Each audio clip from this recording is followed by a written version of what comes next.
Pencinta Batam Pos, berjumpa lagi bersama saya Muhammad Nur.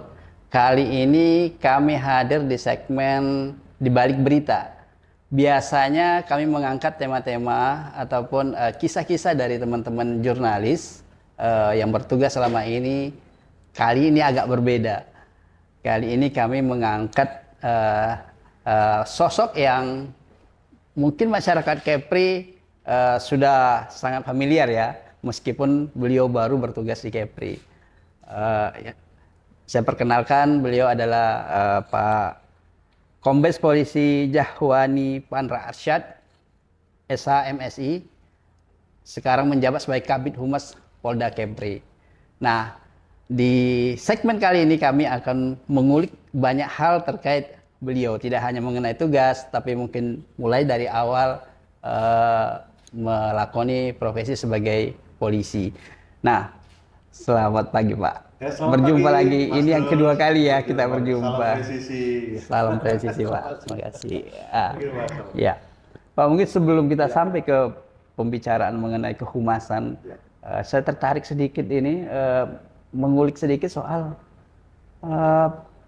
saya baca profil Bapak itu pernah menjadi Abang None Jakarta di mewakili Jakarta Timur ya. Tapi kok tertarik masuk ke kepolisian gitu loh. Iya. Biasanya jalurnya kan ke pariwisata dan ataupun posisi-posisi lain gitu. Betul, betul. Ini tertarik ke kepolisian nih. Mungkin saya cerita sedikit nih gimana riwayatnya gitu. Ya, jadi yang pertama-tama terima kasih dan saya Ya. juga menyapa kepada para Pencinta Batam dari Pos. Batam Pos. Ya. Ya, assalamualaikum warahmatullahi wabarakatuh. Salam Salam. presisi.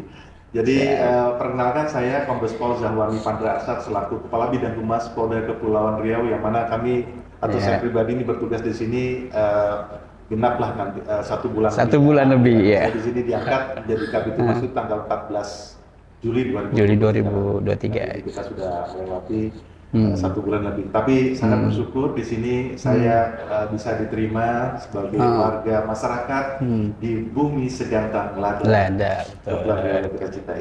Baik. Jadi latar belakang yang tentunya menjadikan pengalaman pribadi bagi saya, memang Iya. saya ini senang berkomunikasi, senang beradaptatif kepada sesuatu kegiatan-kegiatan yang tentunya bersifat kemasyarakatan. Iya. Nah, itu yang saya lakukan. Jadi pada saat saya dulu cikal bakal kenapa menjadi ikuti Abang None Jakarta, tidak terlepas dulu Iya. memang adalah suatu kebetulan, tetapi akhirnya saya jadi kecemplung betulan.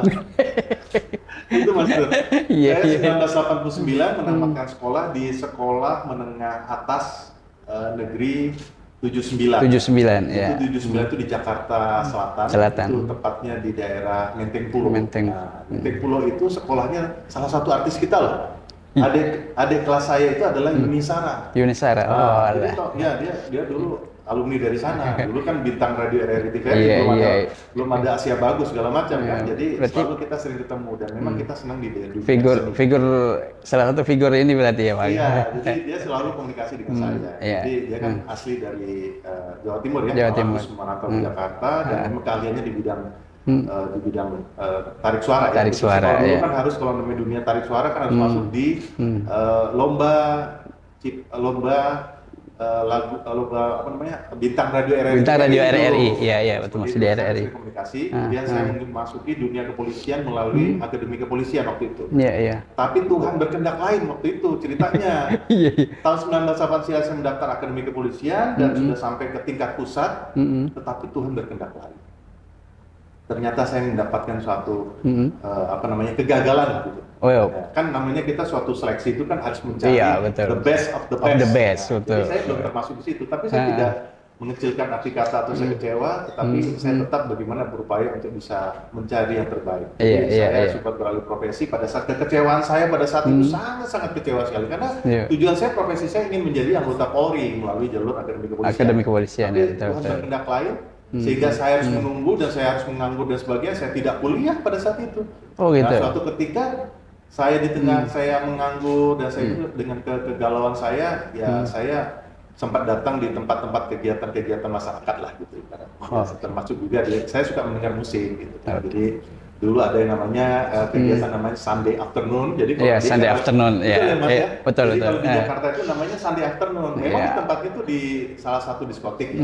Tapi kita cuman ada namanya minum soft drink, tidak ada Soft minuman drink. keras. Dan Iya, itu iya. mulainya juga dari jam 2 siang Iya. sampai menjelang maghrib atau jam 5 atau Iya, setengah betul, 6 betul, gitu. betul, betul. Nah itu yang kami datangi di sana. Rupanya di sana sedang ada sedang ada farewell salah satu abang none Jakarta yang akan bertolak akan melanjutkan pendidikan ke luar negeri. Jadi farewell di sana. Para abang none memang ikatan alumni abang none ini rupanya Kuat ya, Bang, ya? kuat sekali. Iya, iya, betul, Karena betul. ini berdiri tahun 1971. Jadi mereka setiap tahun menjaring calon setiap tahun. Nah kebetulan kami dengan teman-teman sedang berada di Di lokasi itu ya? lantai lah ya, sedang masih mendengarkan musik. Tiba-tiba ada salah seorang none yang mendekati kami kalau bisa ikut seleksi abang none Jakarta. Oh gitu. Betul, Mas Bro. Jadi saya sendiri juga antara percaya dan tidak gitu. Apakah saya memungkinkan sedangkan saya mengikuti tes untuk seleksi ABRI? Gitu. Abri ya. Dulu kan betul. namanya ABRI, Abri ya? masih, iya, betul, betul. Akhirnya, tapi seiring dengan berjalan waktu, Tuhan itu berikan kemudahan gitu. Pada saat saya wawancara, pada saat public speaking dan sebagainya, alhamdulillah kok ini ada kemudahan sampai saya tingkat DKI. Dan sampai ke tingkat DKI, saya gentar juga itu bisa dapat mewakili Jakarta Timur dan sebagainya. Saya yang menang wakil satu DKI Jakarta, ya itu saya berkiprah bagaimana untuk memajukan pariwisata Indonesia. Jadi saya membranding Indonesia pada saat 1991 itu adalah Visit Indonesia Years 1991. Tapi kalau sekarang namanya Wonderful Indonesia atau Pesona Indonesia. Iya, termasuk betul. di Kepulauan Riau, ya betul. Nah itulah sampai saya mengikuti dan saya melanjutkan kuliah pada saat itu, ya artinya tahun di 98. Universitas Pancasila ya. Pancasila Jakarta. Jadi saya menyelesaikan dan saya sudah keluar negeri. Dulu ada namanya Turnamen of Roses. Oh betul gitu. kan? Iya, Nah, iya. jadi memang kita nih dari model-model bagaimana untuk meningkatkan Jakarta, DKI Jakarta untuk turnamen di turnamen Pasadena. Jadi Pasadena, turnamen Pasadena itu adalah bunga rose ya, yang bisa ditampilkan di sana dan saya selalu menjadi wakilnya. Nah, saya sudah ingat dan setiap kali ada kegiatan-kegiatan promosi pariwisata saya selalu diikutkan. Iya, itu saya waktu itu sudah melupakan untuk kegiatan itu. Iya, itu tadi pariwisata jadinya lari ke pariwisata gitu ya, Pak ya. Saya sudah terbiasa berbicara seperti itu namanya public speaking. Saya senang jadi membranding. Apalagi sekarang kita dulu dibekali namanya di dalam membranding suatu merek itu ada namanya brand. Kemudian positioning ya dan juga image. Nah, itulah itu yang saya lakukan di dalam mempromosi satu branding atau merek tertentu. Apa yang kita lakukan harus ada brand, positioning yang sesuatu yang lain daripada yang lain, dan tadi image. Itu saya lakukan. Itu adalah pakar daripada marketing itu Bapak Hermawan Kartajaya. Ya. Itu salah satu. Tapi minat di kepolisian masih tetap terpatri gitu ya? Ya, artinya saya berpikir bagaimana harus menjadi ilmu yang berguna ya, ilmu dari Ikatan Abang None Jakarta atau pada saat kami dulu lama sekali. Pada saat di karantina itu kurang lebih hampir 1 bulan. 1 bulan. 1 bulan itu dilihat bagaimana perilaku, habitual action. Kan kalau namanya pemilihan seorang pager itu kan harus ada brain. Brain. Kemudian beauty or handsome, yang behavior. Tuh. Nah, perilakunya kira-kira seperti apa? Apakah dia cantik atau dia tampan tapi dia perilakunya, attitude-nya nggak bagus, nggak bisa juga ya Pak ya? Sampailah suatu ketika saya sudah mengelilingi dan mendampingi Gubernur DKI Jakarta. Zaman saya dulu Gubernur DKI Jakartanya adalah Pak Wiyogo Atmodarmono. Nah, seperti itulah. Dan saya lakukan sehingga pada suatu ketika tibalah saya sebenarnya harus menyelesaikan kuliah. Nah, selesaikan kuliah, akhirnya selesaikan kuliah, ibu saya juga bilang begitu untuk selesaikan kuliah. Nah, selesai kuliah. Hukum ya Pak? Ya, saya kuliah di Fakultas Hukum Universitas Pancasila. Dan 95 saya selesai. Kebetulan pada saat saya wisuda itu adalah Rektor Universitas Pancasila itu adalah mantan Kepala Kepolisian Negara Republik Indonesia pada saat itu. Adalah Jenderal Polisi almarhum sekarang, Profesor Dr. Awaludin Jamin. Awaludin Jamin, iya. Itu terkenal juga tuh. Iya Pak, betul. Awaludin Jamin, MPA. Jadi pada saat saya ini cukup unik. Jadi saya ditinggal ayah itu umur 12 tahun, Mas. 12 tahun. Ya. Saya ditinggal ayah umur 12 tahun. Ayah juga dari kepolisian ya. Polisi juga. Saya ditinggal menjadi seorang anak yatim itu di usia 12 tahun dan meninggalnya itu pada saat saya menerima rapor. Nah, itu sedihnya. Tanggal 6 November 1982. Harusnya mendampingi ya, Pak ya? Harusnya dan dampingi, dan biasanya kalau kita dulu SD laporan gitu. Laporan dan pasti libur jalan-jalan sama ayah. Katanya pada saat tanggal 6 November siang menerima rapor, sorenya meninggal. Gimana nggak terpukulnya seorang anak gitu. Dan saya tinggal di komplek Komplek Polri ya, Polri, Komplek ya. Polri yang sekarang menjadi NTMC, namanya National Traffic Management Center. Center, Di NTMC ya. yang sudah mempengaruhi saya di situ. Iya, iya, iya. Itu yang saya rasakan. Jadi ya akhirnya saya kuliah, ya akhirnya saya coba tes dan masuki dunia kepolisian. 96 ya, Bang? Ya, 96. Jadi 95 saya masuk, ya 9 masuk, 95 masuk melalui Jalur Sekolah Inspektur Polisi Sumber Sarjana. Iya, iya, sumber sarjana ya. Itulah. Perwira langsung ya, Pak. Perwira, Letnan 2, kemudian saya ditempatkan di reserse. Dulu namanya, kalau sekarang namanya Badan Reserse Kriminal Polri. Kalau dulu namanya Ditserse. Iya, iya. Saya mengalami itu dunia di bidang penyidikan dan sebagainya. Itu sih Mas. Iya, iya. Tapi masih sering diundang juga di acara pembawa acara Abang None itu ya, Bang? Iya, jadi sampai 3 tahun kalau nggak salah itu. Jadi Abang None Jakarta ini kan memang Jakarta itu kan lahirnya tanggal 15 Juni 22 Juni. 22 Juni. 22 Juni 1527. Jadi kami harus mengerti betul apa itu nana tentang budaya dari Betawi atau Jakarta itu sendiri. Karena Jakarta itu kan memang homogen ya. Artinya dari semua masyarakat akan datang. Apalagi ada semua. itu adalah ibu kota ya. Dan itu dari zaman kolonial Belanda, dari Portugis dan Belanda memang di situ pusatnya. Pusatnya ya, betul. Banyak kebudayaan pertama kali ibu kota negara ya di situ. Dan itu kita harus hafal betul. Termasuk istilah-istilah misalnya mungkin Mas Nur tahu ya, kalau misalnya ke Depok itu singkatan apa sih? Itu kan perbatasan dari Jakarta. Sejarahnya bagaimana kita harus tahu waktu itu. Depok misalnya, saya waktu itu ditanya di Abang Noni seperti itu. Anda harus tahu Depok. Apa itu Depok? Rupanya singkatan 5 huruf. Itu adalah Desa and Hate Prospectus on Christus. Apa itu? Suatu desa, desa kan bahasa Belanda. Iya, Suatu desa yang dipersiapkan untuk membebaskan para budak untuk memeluk agama Kristus. Karena memang itu adalah punya tuan-tuan tanah Belanda, namanya Van der Kasteling. Sejarahnya hafal semua ya. Saya suka gitu. Ya, kita balik ke reserse. Sempat dikirim belajar di FBA. Iya, ini yang saya katakan. Bisa cerita sedikit dong gimana? Jadi pada saat di reserse, saya itu di bagian pembina sistem. Pembina sistem, saya pelajari, saya sampai mengikuti pendidikan reserse, sampai di International Law Enforcement Academy. Kalau sebelum berangkat sampai ke Amerika, biasanya di level Asia Tenggara dulu, namanya International Law Enforcement di Bangkok. Itu sebelum berangkat ke Amerika Serikat seperti itu, kan memang selektif ya. Ini seleksinya ketat nih, sangat ketat kan, memang terbatas ya pada saat itu, dan itu langsung dari US Embassy, dan kemampuan bahasa Inggris dan juga kemampuan kita berkomunikasi. Itulah modal dari Ikatan Abang None Jakarta itu. Iya. Sangat membantu itu ya, Bang ya. Membantu sekali, karena memang saya mempelajari masyarakat itu yang sangat diperlukan itu bagaimana kita berkomunikasi. Betul. Karena pola komunikasi, apalagi sekarang kami bertugas di Humas loh. Iya. Dengan lambangnya Humas, partisipasi, objektif dan dipercaya. Jadi masyarakat itu akan timbul apabila kita berkomunikasi dengan baik, kita mampu memberikan informasi yang cepat, informasi yang tepat dan akurat. Gitu, Mas. Balik tadi ke FBI, gimana ceritanya, Bang? Jadi di FBI itu kita diajar bagaimana teknik profiling, teknik interrogation, kemudian juga teknik-teknik bagaimana melakukan pengejaran terhadap. Kita sering lihat film-film barat ya, film-film polis misalnya dalam mengejar. Itu adalah yang saya tangkap sampai sekarang yang saya ikuti. Tugas pokok polisi internasional itu ada 2, yaitu fight the crime. Apa itu fight the crime? Yang kita perangi itu adalah niat atau sifat jahat. Niat sama sifat jahat, betul. Yang kita perangi itu, tetapi kita cinta terhadap hak asasi manusia atau yang kita sebut Declaration of Human Rights. Itu yang saya rasakan. Itu, jadi saya mengikuti pada saat mereka mengejar segala macam. Kalau kita tuh, wah kita kejar aja, dan sebagainya. Gitu. Tapi itu betul-betul ada kamera, karena itu adalah nantinya akan ada juri yang akan menilai. Pertanggungjawaban ya, Bang. Walaupun di negara-negara maju juga ada ya, tiba-tiba menjadi ada adegan kekerasan kepolisian, namanya brutality police, seperti kejadian di Amerika Serikat. Betul. Dan mereka tuh ada jenjang-jenjang pengawasan, namanya pengawasan internal seperti itu. Itu pengalaman luar biasa ya, Bang ya.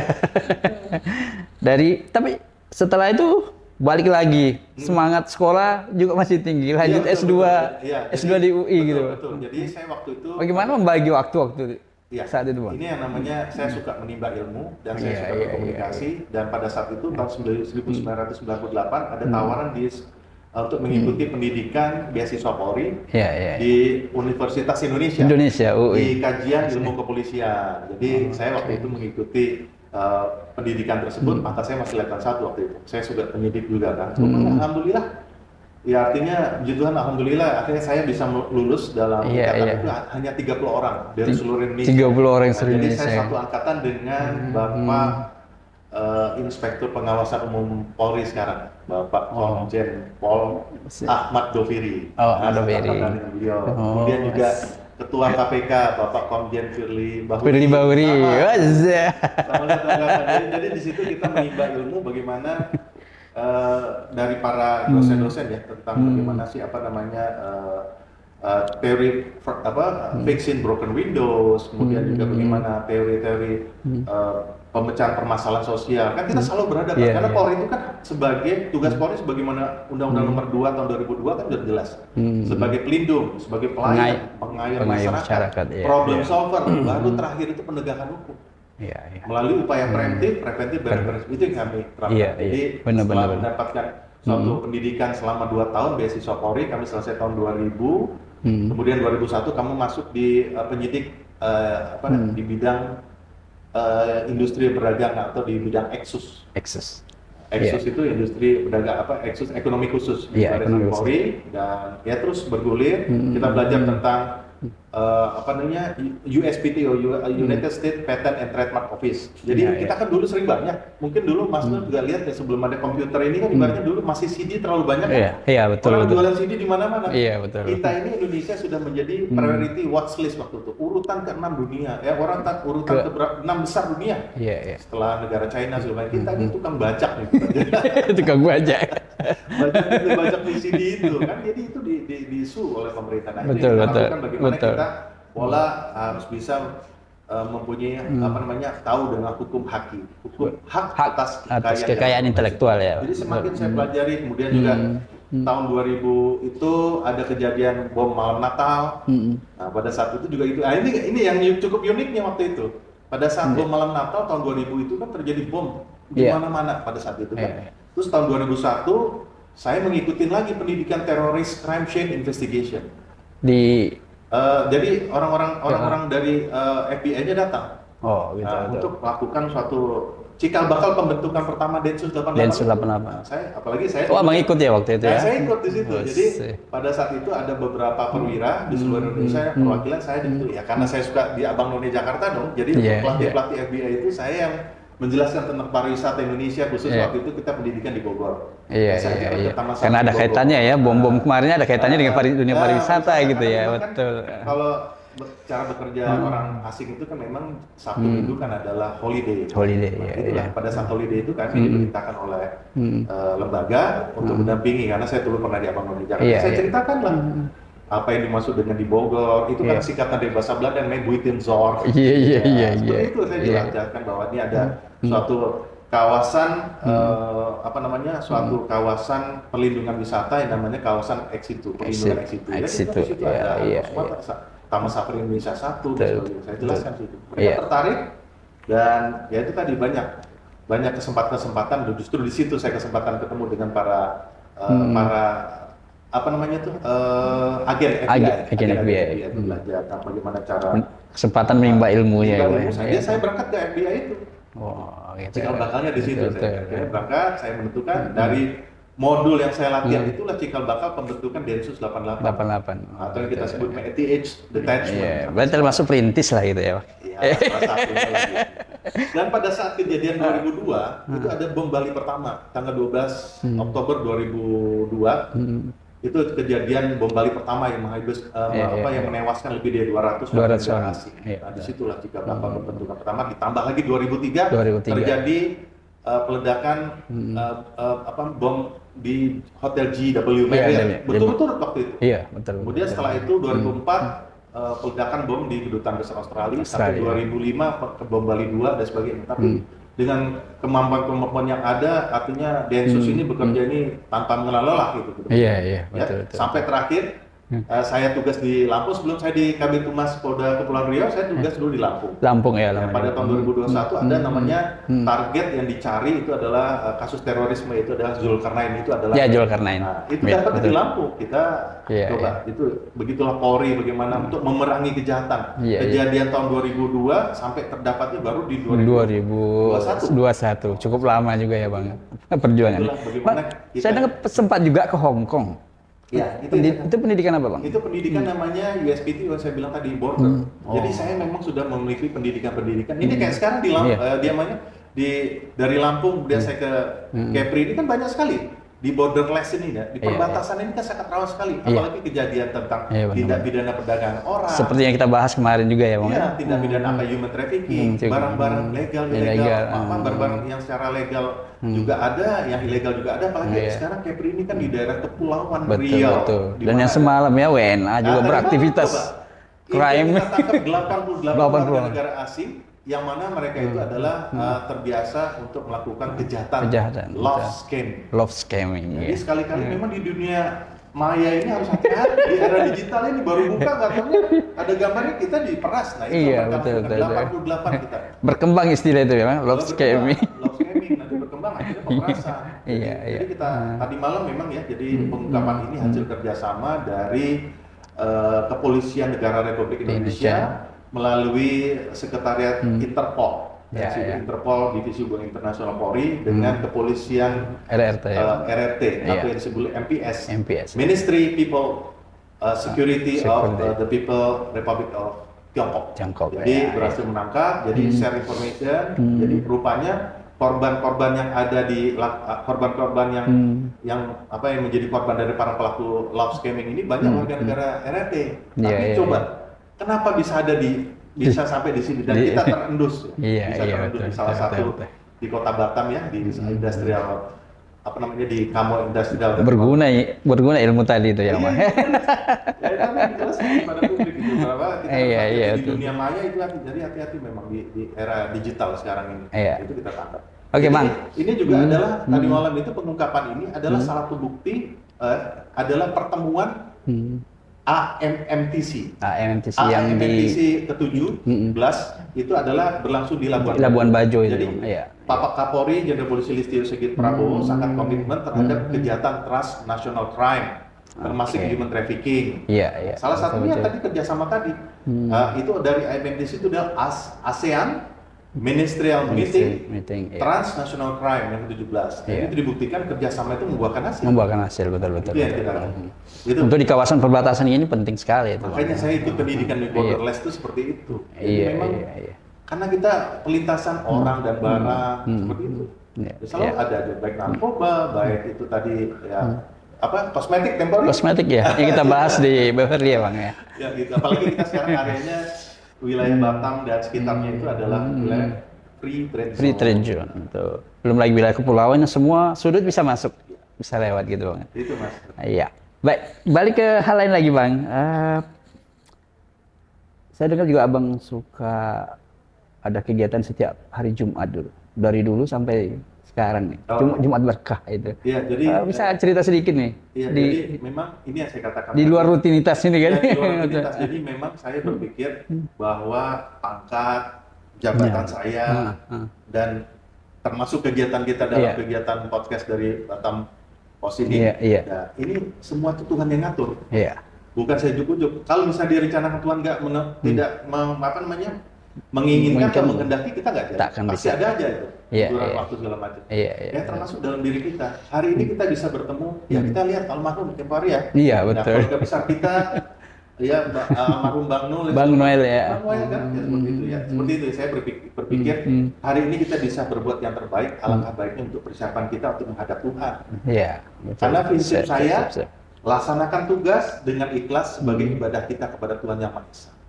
Itu prinsip hidup saya. Dan sertakan Tuhan dalam setiap niat dan langkah.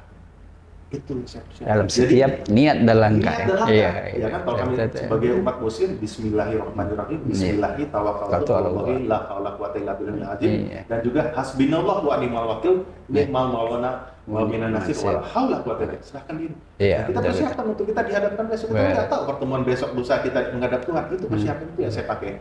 Jadi ada sebagian rezeki kita milik orang lain. Itu yang saya katakan namanya Jumat Berkah. Tapi memang saya selalu bagaimana bisa menyisikan atau menyenangi hati orang itu dengan cara-cara saya. Iya. Ya, Ada lagi satu yang menarik. Bapak ini juga sering ngajak anak-anak yatim nonton gitu loh. Oh, iya, di Lampung. mungkin Ya, betul. mungkin karena apa merasakan menjadi Betul, yatim Pak betul, gitu ya. betul. Saya lihat saya menyaksikan sendiri ya. Jadi kadang-kadang saya sebagai seorang reserse yang berhadapan dengan pelaku kejahatan. Ya. Jadi saya selalu melihat bagaimana dulu kejadian kerusuhan Mei yang saya lakukan dulu waktu saya Letnan 2, Letnan 1, waktu kerusuhan Mei 98 saya berpangkat Letnan 2, saya meriksa orang. Ya kadang-kadang kita nggak tahu kan. Tiba-tiba Pak tolong deh. Jadi saya berupaya untuk bisa membagi suatu pengalaman atau membagi suatu rezeki, bisa menyenangkan hati orang, ya sesuai dengan tujuan polisi lah, to protect and to serve, dapat melindungi dan melayani. Wujudnya banyak gitu ya, Pak. Itu Mas Nur yang saya lakukan. Iya, mudah-mudahan berlanjut di sini juga nanti, Pak. Amin. Bahkan saya juga, ya itu tadi apa, ya sebagian dari milik kita ini kan ada yang milik orang lain seperti tadi saya juga rutin donor darah juga. Wah, itu nanti di segmen menjelang akhir, bagaimana abang kita ini menjaga kesehatannya gitu. Ini tips yang mantap untuk pencinta Batam Bos nih Pak. Tapi sebelum sampai ke sana, saya ada hal yang ingin saya tanyakan juga menarik ini soal di kehumasan gitu. Kita tahu bahwa Kapolri belakangan ini sangat perhatian sekali untuk masalah kehumasan. Bagaimana informasi itu cepat disampaikan ke masyarakat. Kalau ada hal yang perlu di-counter, cepat di-counter gitu kan. Gitu lah. Abang sendiri kok tertarik ke humas gitu loh? Itu yang saya katakan tadi, kalau orang bertugas itu, yang saya bilang. Dari reserse kan? Iya, dari reserse dilarikan ke humas. Gitu. Iya, betul. Karena saya berpikir Allah itu sudah memberikan yang terbaik buat saya. Iya, jadi saya berkata dan berbuat, bekerja itu harus apa adanya. Bukan ada apanya. Ada apanya. Nah itu, saya ikhlas gitu. Bisa berkomunikasi dengan masyarakat dan saya dapat betul ilmu yang saya dapat di Humas Polri ini. Namanya manajemen media. Bagaimana kita dapat melakukan hubungan, kerjasama. Jadi Humas Polri sekarang itu tidak seperti dulu. Biasanya kan cuma merilis kasus keberhasilan pengungkapan kasus. Tapi tidak, ini sekarang bagaimana pola manajemen kita melakukan kehumasan itu melalui pola interaksi. Karena kita baca di salah satu buku yang saya baca namanya itu dari mantan Kapolri ya. Waktu saya dulu S2 KIK itu Pak almarhum Jenderal Polisi Kunato menyampaikan bahwa every police officer is a public relation agent. Setiap anggota Polri menjadi agen kehumasan. Kita nggak bisa lagi, oh dia orang lalu lintas nggak ngerti intel. Jadi saya selalu menanamkan itu. Saya selalu menanamkan di sekolah polisi negara bahwa Anda itu sebagai pelindung, pengayom dan pelayan masyarakat. Jangan sampai nanti Anda setelah menjadi anggota Polri minta dilayani masyarakat yang terbalik. Terbalik ya. Harus dilayani. Dengan setulus hati. Dan taunya masyarakat nggak peduli Anda dari lantas atau dari mana gitu. Kalau kita bantuan apa-apa kan. Sekarang sudah ada aplikasi Super App. Apabila Anda memerlukan bantuan Polri bisa di-download aplikasi Super App di Play Store atau di App Store atau menelepon call center bebas pulsa Polri 110 ataupun juga nanti melaporkan ke polisi yang terdekat atau para babin Kamtibmas. Kami akan memberikan semaksimal sesuai dengan program Bapak Kapolri Jenderal Polisi Listio Sigit Prabowo, yaitu presisi, yaitu adalah prediktif, kemudian responsif, dan transparansi berkeadilan. Intinya itu sih. Gangguan keamanan itu kan bisa muncul dari 3 eskalasi. Yang pertama potensi gangguan.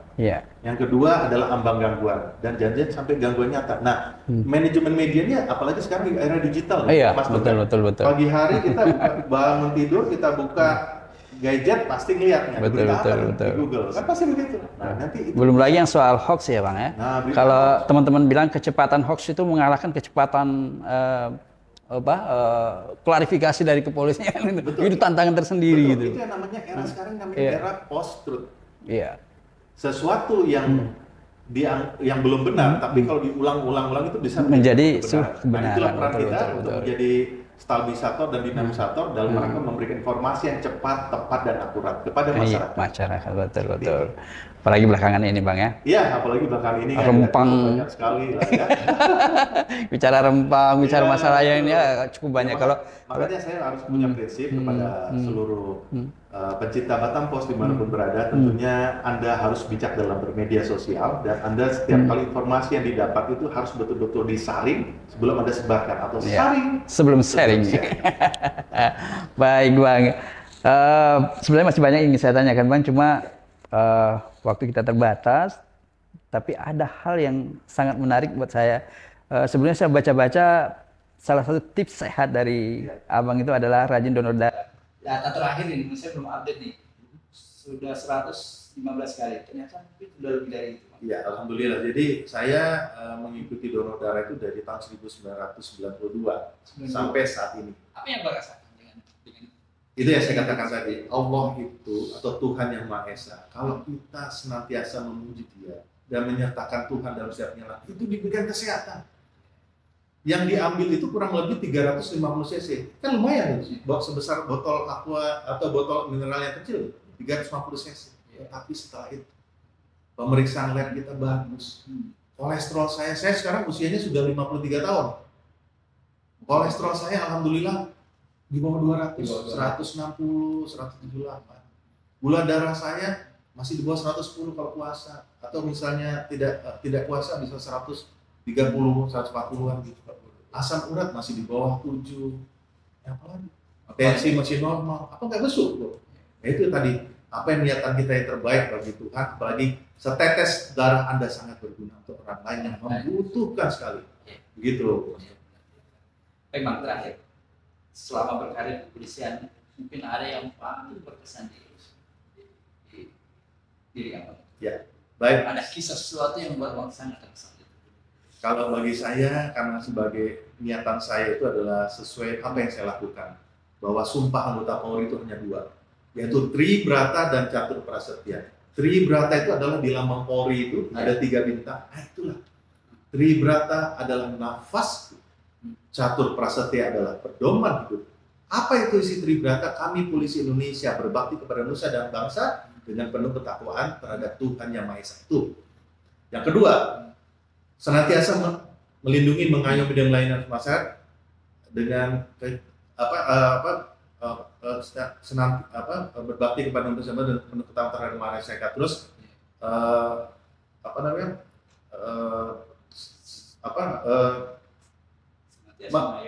ya, terus kemudian juga yang terakhir ada 3 ya, ada 3 itu yang saya hafal. Kemudian yang kedua itu menjunjung tinggi kebenaran, keadilan dan kemanusiaan dalam menegakkan hukum negara kesatuan Republik Indonesia berdasarkan Pancasila dan Undang-Undang Dasar 45. Yang 3, senantiasa melindungi, mengayomi dan melayani masyarakat dengan keikhlasan untuk mewujudkan keamanan dan ketertiban.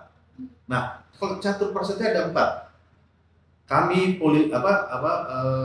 Catur Prasetya sebagai insan Bayangkara, kehormatan saya adalah berkorban demi masyarakat, bangsa dan negara untuk 1, meniadakan segala bentuk gangguan keamanan. 2, menjaga keselamatan jiwa, raga, harta benda dan hak asasi manusia. Yang 3, menjamin kepastian berdasarkan hukum. Yang terakhir, memelihara perasaan tentram dan damai. Nah, itu tadi saya di depan. Kalau sebagai anggota Polri, memelihara perasaan tentram dan damai sebagai anggota Polri, seragam kita ini bisa menunjukkan kehadiran hukum, kehadiran negara. Jangan sampai menakut-nakuti masyarakat. Harus perasaan tentram dan damai. Kalau udah merasa tentram dan damai kehadiran Polri, itu rasanya saya udah puas. Jangan sampai kita lagi patroli terus nanti orang pada kabur ya gitu. Saya selalu begitu. Nah, itulah harapan kita sebagai pelindung pengayomi masyarakat, berikan pelayanan yang terbaik kepada masyarakat, dan Polri ingat Tribrata dan Catur Prasetya. Dan saya sampai hafal itu. Mungkin itu bisa sampaikan. Baik, mengasih mudah-mudahan teman-teman kepolisian juga mendengar penjelasan Abang, sehingga benar-benar di masyarakat itu hadir memberi rasa tentram masyarakat. Bukan justru memberi rasa ketakutan. Amin. Kalau seperti itu akan dirindukan oleh masyarakat. Sebagaimana mantan Polri kita lihat Pak Ugeng, salah satu sosok yang juga dirindukan. Dan Kapolri saat ini juga gencar melakukan pendisiplinan anggota ya Pak. Betul sekali. Berbagai aspek. Pokoknya hal yang terkait dengan masyarakat harus jadi prioritas gitu. Baik, senang sekali bisa berbincang dengan Pak Pandra. Mudah-mudahan di edisi berikutnya kita bisa berbincang hal-hal lainnya. Dan banyak sekali ilmu yang kita terima ya, bukan hanya di kepolisian, tapi juga di sisi-sisi lain dari kehidupan beliau yang patut jadi contoh teladan.